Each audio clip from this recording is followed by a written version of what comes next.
തൃശൂർ അടാട്ട് പഞ്ചായത്തിൽ മുൻ MLA അനിൽ അക്കര വീണ്ടും മത്സരിക്കും. 15-ാം വാർഡിലാണ് സ്ഥാനാർത്ഥിയാവുക. CPMന്റെ കുത്തക പഞ്ചായത്ത് തിരികെ പിടിക്കാനാണ് കോൺഗ്രസിന്റെ നീക്കം. നടരാജ് പരശുറാം ചേരുന്നുണ്ട്. നടരാജ്, ശബരിനാഥൻ എന്ന് പറയുന്ന മുൻ MLA തിരുവനന്തപുരത്ത് മത്സരിക്കുന്നു. അനിൽ അക്കര അടാട്ട് പഞ്ചായത്തിൽ മത്സരിക്കുന്നു. എന്താണ് വിശദാംശങ്ങൾ? ഒരർത്ഥത്തിൽ ജില്ലയിലെ തദ്ദേശ തെരഞ്ഞെടുപ്പിൽ കോൺഗ്രസിന്റെ ഒരു മാസ്റ്റർ സ്ട്രൈക്ക് കൂടിയാണ് ഇതെന്ന് പറയാം. കാരണം ജില്ലയിലെ തദ്ദേശ സ്ഥാപനങ്ങളിൽ CPMന് പല സ്ഥലങ്ങളിലും മേധാവിത്വമുണ്ട്. ഇത്തവണ ഏതർത്ഥത്തിലും തദ്ദേശ തെരഞ്ഞെടുപ്പിൽ വിജയിച്ച് അധികാരത്തിലെത്തേണ്ടത് കോൺഗ്രസിന്റെ ആവശ്യമാണ്. അതുകൊണ്ട് തന്നെയാണ് അടാട്ട് പഞ്ചായത്തിൽ മുൻ പഞ്ചായത്ത് പ്രസിഡന്റും മുൻ പഞ്ചായത്ത് വൈസ് പ്രസിഡന്റുമായൊക്കെ തന്നെ തിളങ്ങിയ അനിൽ അക്കരയെ കോൺഗ്രസ് രംഗത്തിറക്കുന്നത് എന്ന് വേണം പ്രത്യേകം മനസ്സിലാക്കാൻ. 2000-ലാണ് അനിൽ അക്കര ആദ്യമായി മത്സരിക്കുന്നത്. അന്ന് ഏതാണ്ട് 400 വോട്ടിലധികം നേടിക്കൊണ്ട് അനിൽ അക്കര പഞ്ചായത്തിലേക്ക് ജയിച്ചു കയറുകയായിരുന്നു. പിന്നെ 2005-ലും ഏതാണ്ട് 200-ലധികം വോട്ടുകൾക്ക് അദ്ദേഹം ജയിച്ചു കയറിയത് നമ്മൾ കണ്ടതാണ്. 2010-ൽ അദ്ദേഹം ജില്ലാ പഞ്ചായത്തിലേക്ക് മത്സരിക്കുന്നു. പിന്നീട് 2016-ൽ നിയമസഭയിലേക്ക് മത്സരിച്ച് ജയിക്കുന്നത് നമ്മൾ കണ്ടതാണ്. എന്തായാലും അനിൽ അക്കര ആ കാലഘട്ടത്തിലൊക്കെ തന്നെ അടാട്ട് പഞ്ചായത്തിലും വടക്കാഞ്ചേരി ഉൾപ്പെടെയുള്ള ഭാഗങ്ങളിലും വളരെ മികച്ച രീതിയിൽ പ്രവർത്തിച്ച് പേരെടുത്തൊരു കോൺഗ്രസ് പ്രവർത്തകനാണ്. പിന്നീട് 2021-ലെ തെരഞ്ഞെടുപ്പിൽ തോറ്റതിന് ശേഷം അദ്ദേഹം തെരഞ്ഞെടുപ്പിൽ നിന്ന് മാറി നിൽക്കുകയായിരുന്നു. വിശേഷിച്ച് നിയമസഭാ തെരഞ്ഞെടുപ്പിൽ മത്സരിക്കില്ല എന്ന് പറഞ്ഞ് മാറി നിൽക്കുകയായിരുന്നു. പക്ഷേ പുതിയ സാഹചര്യത്തിൽ അടാട്ട് പഞ്ചായത്തിൽ കോൺഗ്രസിനെ പുനരുജ്ജീവിച്ച് തിരിച്ചു കൊണ്ടുവരാൻ അനിൽ അക്കര മത്സരിക്കുന്നത് ഗുണം ചെയ്യും എന്ന നിലപാടിന്റെ അടിസ്ഥാനത്തിൽ കൂടിയാണ് അടാട്ടിൽ അനിൽ അക്കര മത്സരിക്കുന്നത്. 15-ാം വാർഡിലാണ് അനിൽ അക്കര മത്സരിക്കുക. ഇത് സംബന്ധിച്ച് കോൺഗ്രസിന്റെ നിർണായക യോഗം ഇന്ന് രാവിലെ ചേരും. അതിനുശേഷം അനിൽ അക്കരയുടെ സ്ഥാനാർത്ഥി പ്രഖ്യാപനം ഉണ്ടാകുമെന്നാണ് മനസ്സിലാക്കുന്നത്.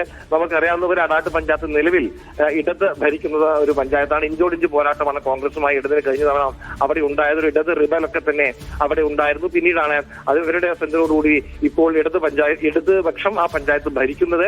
അനിൽ അക്കരയെ സ്ഥാനാർത്ഥിയാക്കിക്കൊണ്ട് ഇവിടെ ഒരു വലിയ തിരിച്ചുവരവ് സാധ്യമാക്കുമെന്ന് കോൺഗ്രസ് കണക്കൂട്ടുന്നു. അതോടൊപ്പം വടക്കാഞ്ചേരി ഉൾപ്പെടെയുള്ള ആ ഭാഗങ്ങളിലുള്ള നിയമസഭാ മണ്ഡലങ്ങളൊക്കെ തന്നെ കോൺഗ്രസ് പ്രവർത്തകരെ ഉജ്ജീവിച്ചു കൊണ്ടുവരാൻ ഈ സ്ഥാനാർത്ഥിത്വത്തിലൂടെ കഴിയുമെന്നും കോൺഗ്രസ് കണക്കുകൂട്ടുന്നുണ്ട്. എന്തായാലും അനിൽ അക്കരയുടെ സ്ഥാനാർത്ഥിത്വം ഇന്ന് ഉച്ചയോടുകൂടി പ്രഖ്യാപിക്കാനാണ് സാധ്യത. നടരാജ്, അദ്ദേഹം മുൻ MLA എന്നുള്ള പരിചയം മാത്രമല്ല, അടാട്ട് പഞ്ചായത്തിലുള്ള അദ്ദേഹത്തിന്റെ വലിയ രീതിയിലുള്ള പരിചയം കൂടി അദ്ദേഹത്തെ തുണയ്ക്കുമെന്നാണോ കോൺഗ്രസ് പ്രതീക്ഷിക്കുന്നത്? തീർച്ചയായും അങ്ങനെ തന്നെയാണ്. ഈ അടാട്ട് ഉൾപ്പെടെയുള്ള പ്രദേശം, വടക്കാഞ്ചേരി, കുന്നംകുളം ഉൾപ്പെടെയുള്ള ബെൽറ്റ്, ഇവിടെയൊക്കെ തന്നെ കോൺഗ്രസ് പ്രവർത്തകർക്കിടയിൽ വളരെ സ്വീകാര്യനായ ഒരു നേതാവാണ് അനിൽ അക്കര.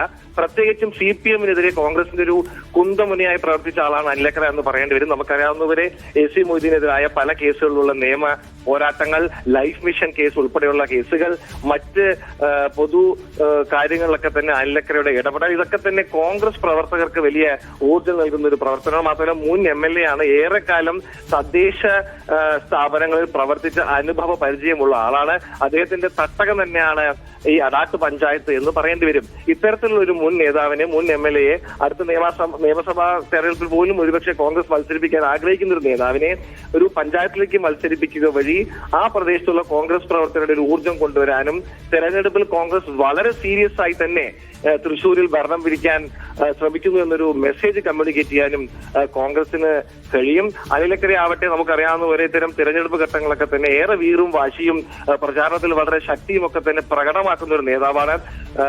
നിയമസഭാ തെരഞ്ഞെടുപ്പ് കാലത്തൊക്കെ തന്നെ മണ്ഡലത്തിലുടനീളം സന്ദേശയാത്രകളൊക്കെ നടത്തിക്കൊണ്ട് അദ്ദേഹം വോട്ടർമാരുടെ ഇടയിലേക്ക് ഇറങ്ങി ചെല്ലുന്നതൊക്കെ പലതവണ നമ്മൾ കണ്ടതാണ്. ഇത്തരത്തിൽ ഊർജ്ജസ്വലനായ ഒരു സ്ഥാനാർത്ഥിയെ അവതരിപ്പിച്ചുകൊണ്ട് ഇതിന്റെ ഒരു ഊർജ്ജം പ്രവർത്തകരിലേക്ക് എത്തിക്കാനും മൊത്തത്തിൽ തെരഞ്ഞെടുപ്പ് ഗോതിയിലൊരു ശ്രദ്ധ പതിപ്പിക്കാനും കോൺഗ്രസിന് കഴിയുമെന്നാണ് കോൺഗ്രസ് പ്രത്യാശിക്കുന്നത്. അതുകൊണ്ട് തന്നെ വലിയൊരു പോരാട്ടം അവിടെ നടക്കുമെന്ന് ഉറപ്പാണ്. ഏത് വില കൊടുത്തും അനിൽ അക്കരയെ തോൽപ്പിക്കാൻ LDFും കച്ചകെട്ടി ഇറങ്ങുമെന്ന കാര്യവും ഉറപ്പാണ്.